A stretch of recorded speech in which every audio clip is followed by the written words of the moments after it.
করে সম্মানিত ভাই ও বোনেরা, আগামী 12ই ফেব্রুয়ারি জাতীয় সংসদ নির্বাচন অত্যন্ত গুরুত্বপূর্ণ নির্বাচন। এই নির্বাচনের মধ্য দিয়ে আমরা বাংলাদেশের মানুষের আশা আকাঙ্ক্ষা বাস্তবায়ন করতে চাই। বিশেষ করে আমরা রংপুর বিভাগের অবৈধ উত্তরবঙ্গের মানুষের অধিকার আদায়ের জন্য আমরা কাজ করতে চাই।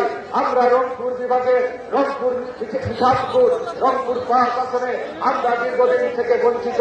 বিশালপুরের মানুষের বিভিন্নভাবে সমস্যা রয়েছে। আমরা চাই আজকের আমাদের প্রিয় নেতা জনাব তারেক রহমানের নেতৃত্বে আগামীতে সরকার গঠন করবে ইনশাআল্লাহ।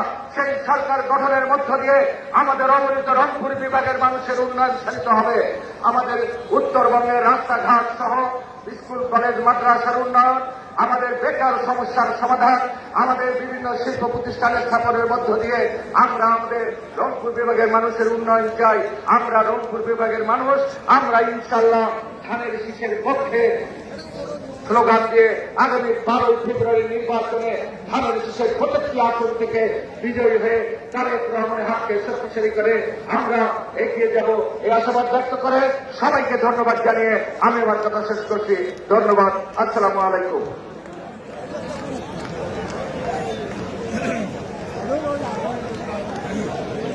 রংপুর বিভাগীয় আজকের এই ধানের শীষের নির্বাচনী জনসভায়